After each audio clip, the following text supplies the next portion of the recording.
KSJE and the Farmington Public Library present Cuentos Hahne and Tales. Hello, my name is Victoria Wright. I work as a youth service technician at the Farmington Public Library. Today, I will be reading books about one of my favorite times of day, nighttime. The first story I will be reading is about a family who stays up all night and sleeps during the day. This is The Insomniacs by Karina Wolfe. The Insomniacs weren't always a night family. But when Mrs. Insomniac found a new job, Mother, Father, and little Micah traveled 12 time zones to their new home. When they arrived, they found they stayed awake only in the nighttime. At sunup, they yawned and stretched. They were ready for an 8-hour rest. Mother dragged herself to work and nodded at her desk. Father took pictures at his studio and then took 40 winks. Micah listened to her lessons but sleepwalked through the science lab. The headmistress sent her home with a note. "I suspect Mika has sleeping sickness.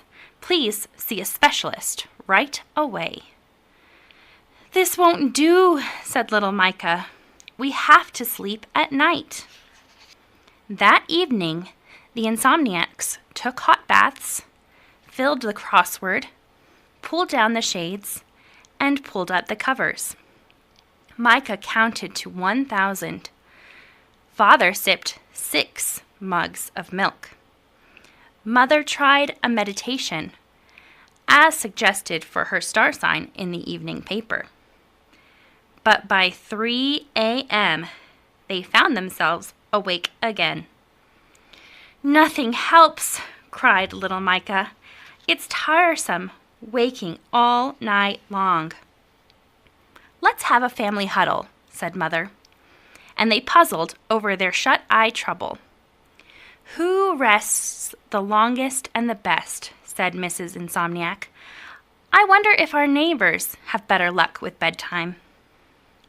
"We don't have neighbors," said Micah meekly.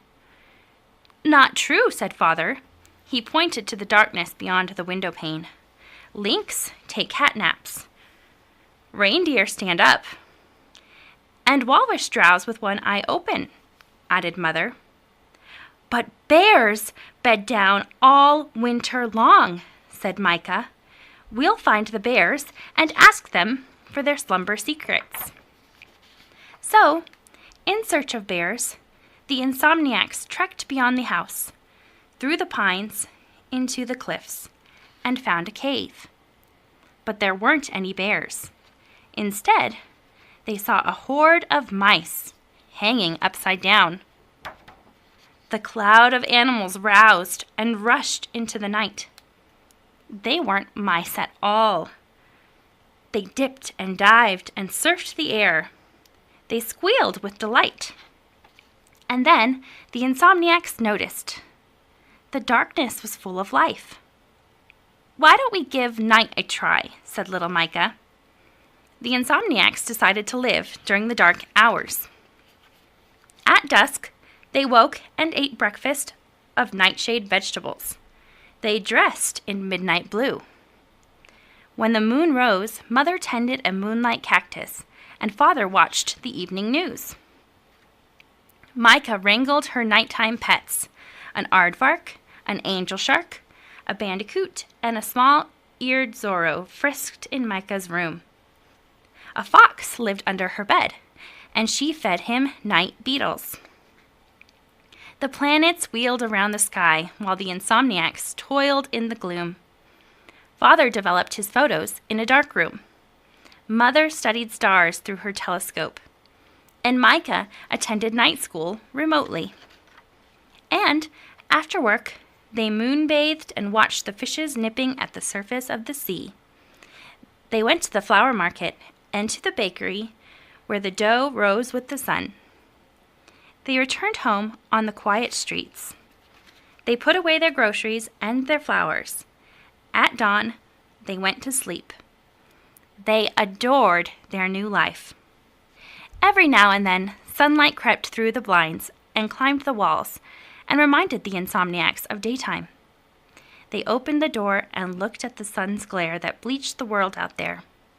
The dazzle made them blink and sigh and rub their eyes. "I much prefer the night," said Micah. The Insomniacs didn't need the sun. They had stars and fireflies and northern lights. "We are a nighttime family," they all agreed. They shuddered out the morning sky and bundled into bed. That was The Insomniacs by Karina Wolf. I like the nighttime, but I don't think I could live quite like the Insomniacs do. The next book I will be reading is called Wide Awake Bear, and it is by Pat Zietlow Miller. One cold, gray day, Elliot's mother called him inside. "Time to nap," she said. "We'll sleep till spring." Elliot took a final bite of berries and hurried into their den. "I miss spring," he said. So he snuggled into his mother's side, where he slept and snored, and dreamed of golden sunshine, soft grass, and budding flowers, leafy trees, shady resting spots, and fish-filled streams, buzzing bees, just ripened berries, and warm, sweet honey. When something tickled his nose, Elliot woke with a start. It must be spring! But the world was dark and dreary, and his mother was still snoring. "Oh no," Elliot whispered. "I should be sleeping." He lay on his side, his belly, his back. He fluffed the bark strips beneath him and made a plump pine needle pillow. He imagined being in the sun and relaxing on a patch of grass. But nothing worked. Elliot was still wide awake. He saw things he'd never noticed before. Strange shadows on the wall.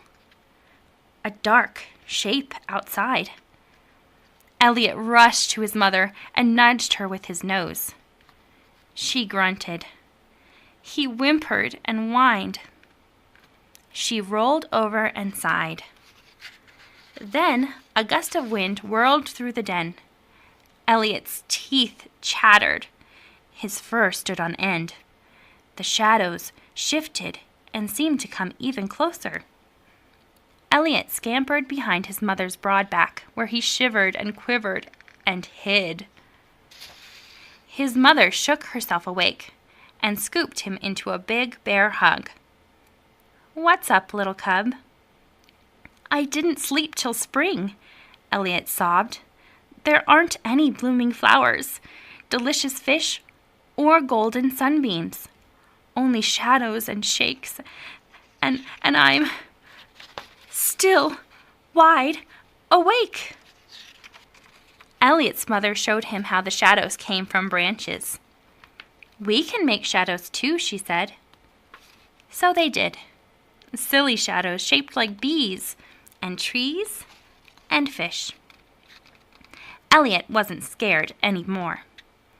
So he curled into a ball and shut his eyes. His body was tired, but his mind was still wide awake. Where were the flowers, and grass, and fish? Where was spring? Elliot had to know. So he pretended he was a fish and swam past his mother to the den's entrance. He saw piles of snow, patches of ice, and thick clouds. He sighed. Spring isn't anywhere. "There's still time to sleep," his mother agreed. "But look closer first." Elliot did, and finally noticed one brave bud. He remembered his dream. That bud would become a flower. Grass waited beneath the snow. Fish swam under the ice. And the sun shone brightly. right behind the clouds. Spring wasn't gone forever. It was just asleep, like a hibernating bear. Elliot fluffed his bark chip bed and plumped his pine needle pillow. Then his mother shared one pawful of dried berries and another of cool, sweet honey. After they'd eaten every bit, Elliot couldn't help but yawn. So he snuggled with his mother, who was warmer than the coziest sunbeam, and together they slept until spring. That was Wide Awake Bear by Pat Zietlow Miller. The next book I will be reading is called Bedtime is Cancelled by Cece Meng. The note read, "Bedtime is cancelled." Maggie thought of it. Her brother wrote it. Their parents read it. They didn't believe it. So into the trash it went. Until the wind got a hold of it. Up it flew, out the window, loop-de-loop, across town.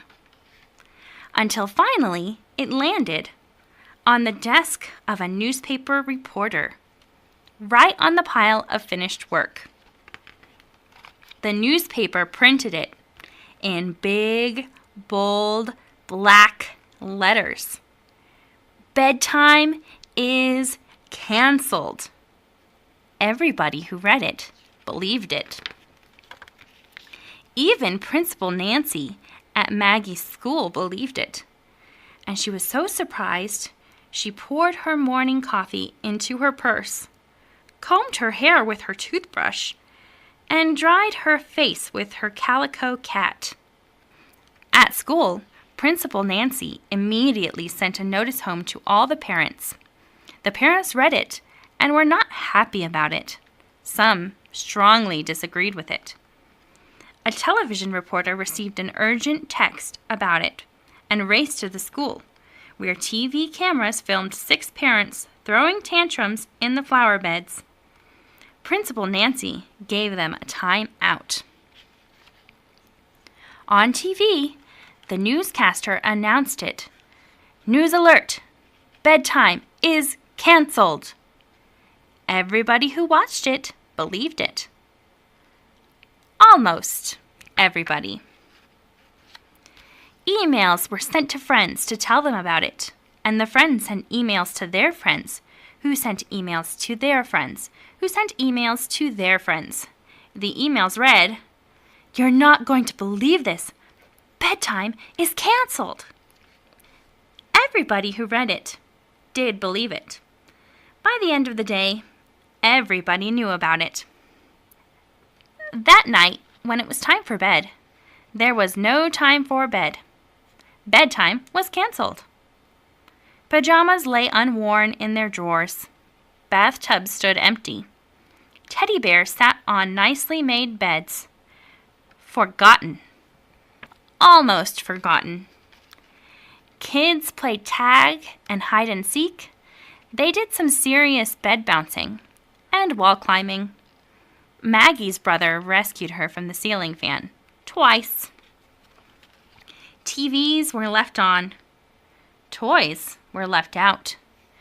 Dishes from midnight snacks piled up and up. Everyone was sleepy. But no one went to sleep. Bedtime was cancelled. The next morning, tired moms and dads were so busy yawning, some of them buttered the dog's tail instead of the toast. Quite a few of them served scrambled pancakes instead of eggs.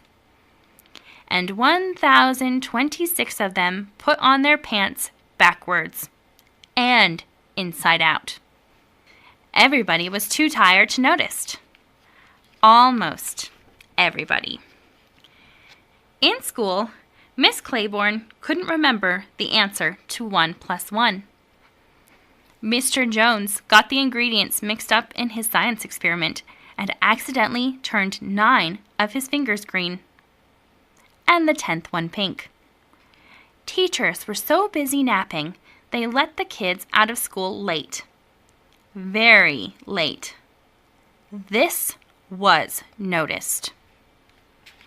At dinner, 56,000 parents fell asleep in their mashed potatoes. Everyone was too tired to care. The new note read, "Bedtime is not canceled." Maggie thought of it. Her brother wrote it. This time, their parents believed it. Maggie personally delivered the note to the newspaper reporter. The newspaper printed a special edition in big, bold, black letters. "Bedtime is not canceled." Principal Nancy read it and called all the parents. A television reporter heard about it and raced to the school, where TV cameras filmed happy parents doing some serious bed bouncing and pillow tossing. On TV, the newscaster announced it. "News alert! Bedtime is not canceled." Emails were sent out around the world. Soon, everybody knew about it. And that night, at bedtime, everybody went to bed. Almost everybody. That was Bedtime is Canceled by Cece Meng. The last book I will be reading for you today is called The Nuts, Bedtime at the Nut House by Litwin. It was time for bed. The day was done, but Hazel and Wally were still up having fun, and they sang together, "We're nuts, we're nuts, we're nuts." So Big Mama Nut, in her mama voice, said, "All little nuts need to go up to bed." Sweet Hazelnut would not go to her room. She wiggled and giggled. She howled at the moon. Then Hazel and Wally kept singing their tune, "We're nuts, we're nuts, we're nuts." So Big Mama Nut, in her big voice, said, "All little nuts need to go up to bed." Wally Nut danced like a baby baboon. He wiggled and giggled. He howled at the moon. Then Hazel and Wally kept singing their tune, "We're nuts, we're nuts, we're nuts." So Big Mama Nut, in her bigger voice, said, "All little nuts need to go up to bed." Did Hazel stop singing? "Fig-a-nut, fig-a-nut, fig-a-nut"? No. Did Wally stop playing? "Cha-cha, cha-cha-cha"? No. They had not heard a word that their mama was saying. They bounced up and down like two happy balloons. They wiggled and giggled. They howled at the moon. Then Hazel and Wally kept singing their tune, "We're nuts, we're nuts, we're nuts." So Mama Nut, in her biggest voice, said, "All little nuts need to go up to bed." Those nuts did not budge. Mama gave them the look. She put her foot down. Her long finger shook. She marched them to bed. She tucked them in tight. Then just before Mama Nut turned off the light, Hazel asked, "Are we still your sweet little nuts?" So Big Mama Nut said, "No matter what, you will always be my sweet little nuts." And that nutty family sang together, "We're nuts, we're nuts, we're nuts." And all was calm and nutty and right. So Mama Nut turned off the light. Good night, little nuts. Good night. And that was The Nuts, Bedtime at the Nut House by Litwin. Once again, I am Victoria Wright from the Farmington Public Library, and the books I just read are available to check out. I hope to see you at the library soon.